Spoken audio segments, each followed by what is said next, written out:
ओम शांति।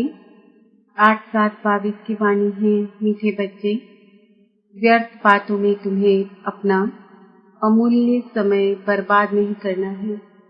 बाप की याद से आबाद होना है। प्रश्न: बाप दादा दोनों ही निरहंकारी बन बच्चों के कल्याण के लिए कौन सी राय देते हैं? उत्तर: बच्चे, सदैव समझो हमें शिव बाबा पढ़ाते हैं। भल ब्रह्मा बाबा भी तुम्हें पढ़ा सकते हैं, लेकिन शिव बाबा को याद करने में ही तुम्हारा कल्याण है। इसलिए यह दादा निरहंकारी बन कहते हैं, मैं तुम्हें नहीं पढ़ाता हूँ। पढ़ाने वाला एक बाप है, उसे ही याद करो। उनकी याद से ही तुम विकर्माजीत बनेंगे। विकर्म विनाश होंगे, मेरी याद से नहीं। ओम शांति। अब बच्चे सामने बैठे हैं। बच्चों की बुद्धि में जरूर होगा कि पति पावन परम पिता परमात्मा जो ज्ञान का सागर है, वह इस ब्रह्मा तन द्वारा हमको पढ़ा रहे हैं। बुद्धि तो पहले जाएगी अपने शांति धाम में, फिर आएगी यहाँ। शिव बाबा आए हैं इस ब्रह्मा तन में हमको राजयोग सिखाने। स्टूडेंट की बुद्धि में यह होगा ना कि हमको कौन पढ़ाते हैं। स्कूल में जाएंगे तो समझेंगे ना कि फलाना टीचर हमको पढ़ाते हैं। उनका नाम भी ख्याल में रहता है, आंखों से देखते भी हैं। सत्संग भी किस्म किस्म के होते हैं। वहाँ कहेंगे फलाना महात्मा हमको फलाना शास्त्र सुनाते हैं। भिन्न भिन्न अनेकानेक शास्त्र सुनाते हैं। जन्म जन्मांतर ऐसे सुनते ही आए हो। अभी तुम यहाँ बैठे बैठे याद करते हो शिव बाबा को। तुम समझते हो हमारा पति पावन बाबा व शिव है, वही आकर ब्रह्मा द्वारा हमको पढ़ाते हैं। यह ब्रह्मा भी पढ़ाते हैं। जब ब्रह्मा कुमार कुमारियां भी पढ़ा सकते हैं, तो क्या ब्रह्मा नहीं पढ़ा सकते हैं? फिर भी तुम ऐसे ही समझो कि हमको शिव बाबा ही पढ़ाते हैं, न कि ब्रह्मा। इसमें तुम्हारा बहुत फायदा होगा। इसको ही निरहंकारीपना कहा जाता है। बाप और दादा दोनों ही निरहंकारी हैं। यह खुद कहते हैं, भल मैं भी पढ़ाता हूँ, परंतु समझो कि शिव बाबा पढ़ाते हैं। जितना शिव बाबा को याद करेंगे उतना विकर्माजीत बनते जाएंगे। हमेशा समझो कि शिव बाबा पतित पावन ज्ञान का सागर हमको पढ़ाते हैं।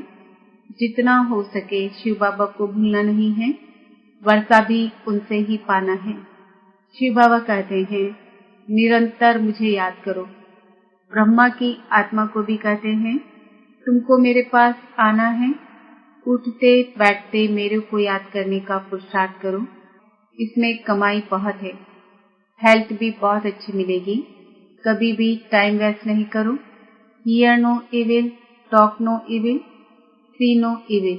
सिवाय ज्ञान और योग के कोई भी वाहियात बातें नहीं करनी है। जिसमें ज्ञान कम है तो जरूर अज्ञान ही होगा। झरमई जुगमई करते रहेंगे, ऐसी बातें कभी नहीं सुनना।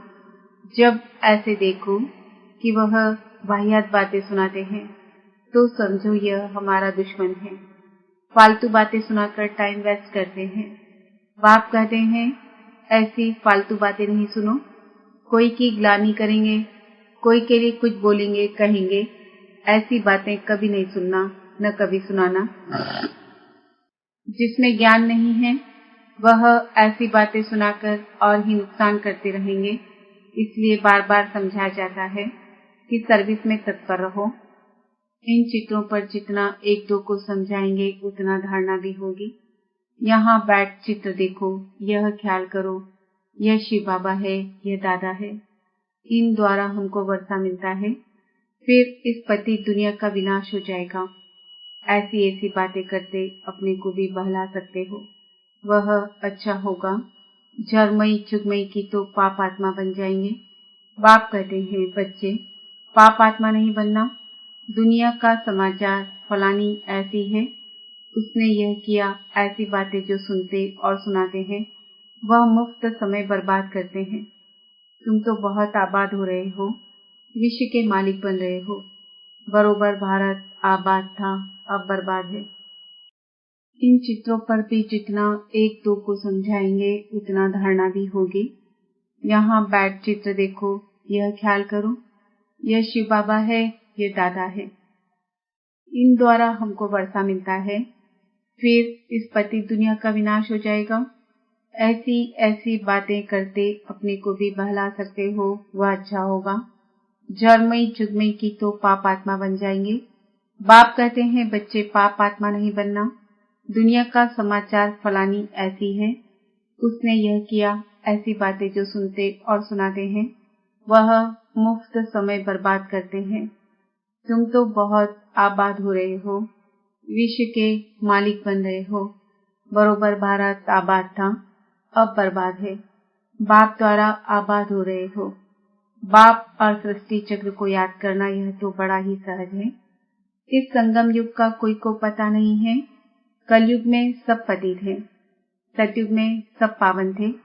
बाप कहते हैं मैं कल्प कल्प के संगम युग पर आता हूँ, पतितों को पावन बनाने। अजामिल जैसे पापी भी हैं, यह है ही पाप की दुनिया, इसमें कोई चैन नहीं है। वह पुण्य आत्माओं की चैन पाने की दुनिया है। यह बातें कोई समझा न सके, किसी की भी बुद्धि में नहीं है कि चैन कहाँ मिलता है। यह तुम समझाते हो कि सुख धाम में सुख मिलता है, यह है ही दुखधाम। भल बड़े बड़े महल बनाकर बैठे हो, परंतु रास्ता सारा पतित बनाने का ही है। नहीं तो भारत की इतनी उतरती कला क्यों होती। चढ़ती कला करने वाला एक ही बाप है, बाकी सब गिराने वाले हैं। इसमें बहुत समझ की बात है, अंधश्रद्धा की कोई बात नहीं है। टीचर कहते तुम बीए पढ़ाते हैं तो झूठ थोड़े ही हो सकता। यह बेहद का बाप भी कहते हैं मैं तुमको सहज राजयोग सिखाकर राजाओं का राजा बनाता हूँ, स्वर्ग का राजा बनाता हूँ। स्वर्ग का राजा और नर्क का राजा बनने में रात दिन का फर्क है। नर्क में जो राजा रानी बनते हैं वह दान पुण्य से बनते हैं, अल्पकाल का सुख मिलता है, और स्वर्ग के राजा रानी बनते हैं पढ़ाई से। यह भी तुम जानते हो। बाबा का प्लान क्या चल रहा है। सारी सृष्टि जो दुखधाम है उनको सुखधाम शांतिधाम बनाना है।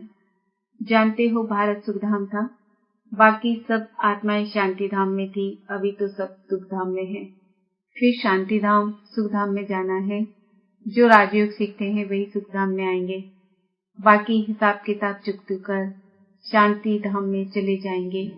शांति धाम सुखधाम क्या है यह दुनिया में किसको पता नहीं है। यह बाबा भी कहते हैं हम नहीं जानते थे। जो खुद मालिक था वह भूल गया है, तो बाकी मनुष्य क्या जानते होंगे। ड्रामानुसार सबको गिरना ही है, अब फिर चढ़ने का समय है। बाप कहते हैं मैं आया ही हूँ सबको सुखधाम शांतिधाम ले चलने। तुम्हारे पास बहुत आएंगे, कहेंगे मन को शांति चाहिए। सुखधाम का वार्तालाप तो कोई करने वाला है नहीं। सन्यासी तो निवृत्ति मार्ग वाले हैं, वह तो कभी सुख का रास्ता बता नहीं सकते। तो जैसे बाप को तरस पड़ता है तीनों को सुखधाम शांतिधाम में ले जाऊं, बच्चों को भी आना चाहिए कि बाप का परिचय देना है। बाप से जरूर भारतवासियों को वर्षा मिलना चाहिए। हम नर्क में क्यों हैं, हम ही स्वर्ग में थे, अब नर्क में हैं, परंतु इन बातों को बिल्कुल ही समझ नहीं सकते हैं। माया ने बुद्धि का ताला बिल्कुल ही बंद कर दिया है। जो इतनी सहज बात भी समझ नहीं सकते हैं। भगवान जब स्वर्ग का रचयिता है तो जरूर हम स्वर्ग के मालिक होने चाहिए। अब नहीं है क्योंकि रावण राज्य है। इस रावण राज्य का विनाश तो अब होना ही है। इनके लिए वही महाभारत लड़ाई सामने खड़ी है।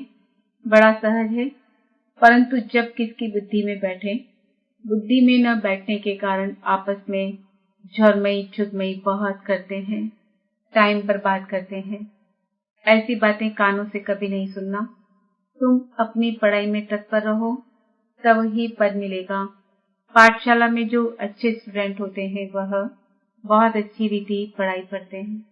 इम्तिहान के दिनों में खास एकांत में जाकर पढ़ते हैं। कि कहाँ नापास न हो जाएं। नापास होने वाले धक्के खाते रहेंगे। बाप कहते हैं जितना हो सके एक बाप की याद में रहो। सजनी की साजन से सगाई हुई और बस छाप लगी। अच्छा, आज शादी की, कल पति मर गया, सारी आयु उसको याद करती रहेगी। अब वह तो पतित बनाने वाले हैं। बाप कहते हैं मैं तुमको स्वर्ग का मालिक बनाता हूँ, तो ऐसे बाप को कितना याद करना चाहिए। माया तुम्हारा योग तोड़ने की बहुत कोशिश करेगी, परंतु तुमको बहादुर रहना है। संकल्प बहुत तूफान लाएंगे जो अज्ञान काल में भी नहीं आते थे, जैसे वैद्य लोग कहते हैं। इनसे डरना नहीं है। ऐसे नहीं डर कर जाए दूसरी दवाई करो, नहीं। बाबा भी कहते हैं डरना नहीं है। मनसा के तूफान बहुत आएंगे, लेकिन कर्मेंद्रियों से कोई भी कर्म नहीं करना। एक दो को ज्ञान सुनाकर कल्याण करना। बाबा बहुत समझाते हैं कि तुम अपनी मस्ती में मस्त रहो। घर में गीता पाठशाला खोलो। Charity begins at home. बच्चों को भी स्वर्ग का मालिक बनाओ। बाप इससे को बच्चों को रखते हैं सुख के लिए। तुम भी जानते हो हम भविष्य के लिए कमाई करते हैं, तो क्यों नहीं स्त्री बच्चों आदि को भी कराएं। उनको घड़ी घड़ी बोलो धंधा धोरी भल करो, सिर्फ बाप को याद करते रहो। यह प्रैक्टिस ऐसी पड़ जाए जो पिछाड़ी में विनाश के समय एक बाबा की ही याद रहे। बाप कहते हैं तुम सब अभी वानप्रस्थ अवस्था में हो, सबको मेरे पास आना है। हम आए हैं ले जाने के लिए। तुम्हारे पंख टूटे हुए हैं। सन्यासी तो ब्रह्म तत्व को याद करेंगे, वह बाप को याद कर न सके।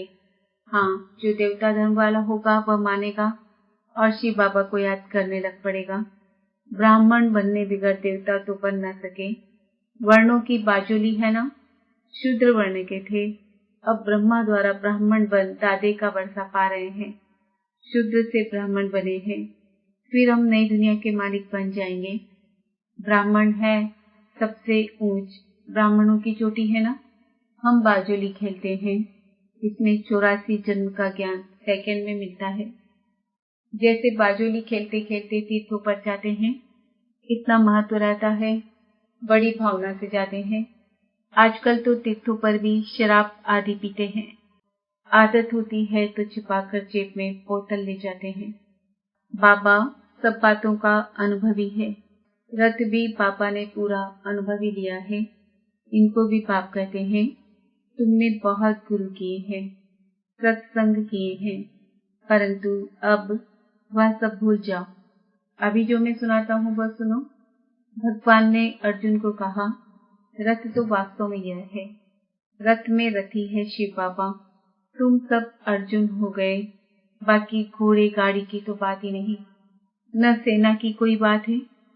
वह है भक्ति मार्ग, किया है ज्ञान मार्ग। भक्ति की डिपार्टमेंट ही अलग है। ज्ञान देने वाला एक बाप है, बाकी तो सब भगत है। सारी दुनिया के जो भी मनुष्य है सबकी आत्मा कहती है ओ गॉड फादर। आत्माएं समझती है वही आत्माओं का बाप है। जानती भी है हमारा लौकिक फादर भी है। फिर क्यों नहीं हेवनली गॉड फादर को याद करते हैं। सिर्फ दुख के समय क्यों याद करते हो। बाप कहते हैं मैं इतना सुख शांति देता हूँ, जो फिर दुख में मुझे ही याद करते हो। तो आपस में तुमको यह ज्ञान की बातें करनी है। मित्र संबंधियों के पास अथवा ऑफिसर्स के पास भी जाना है, सबसे ताल्लुक रखना है। बड़ी युक्ति से उनको ज्ञान रत्नों का दान भी देना है। शादी में भी जाना है तो सेवार। तुम गुप्त अहिंसक सेना हो, तुम्हें किसी भी प्रकार की हिंसा नहीं करनी है, दुख नहीं देना है। अच्छा, मीठे मीठे सिकील दे बच्चों प्रति माता पिता बाप दादा का याद प्यार और गुड मॉर्निंग। रूहानी बाप की रूहानी बच्चों को नमस्ते। हम रूहानी बच्चों की रूहानी बाप दादा को याद प्यार गुड मॉर्निंग नमस्ते ओम शांति। धारणा के लिए मुख्य सार, ऊंच पद पाने के लिए अपनी पढ़ाई में तत्पर रहना है। जगमई चुगमई की व्यर्थ बातें नहीं सुननी है। अपना समय व्यर्थ नहीं गंवाना है। एक दो को ज्ञान सुनाकर कल्याण करना है। कभी भी मनसा तूफानों के वश हो कर्मेंद्रियों से कोई विकर्म नहीं करना है।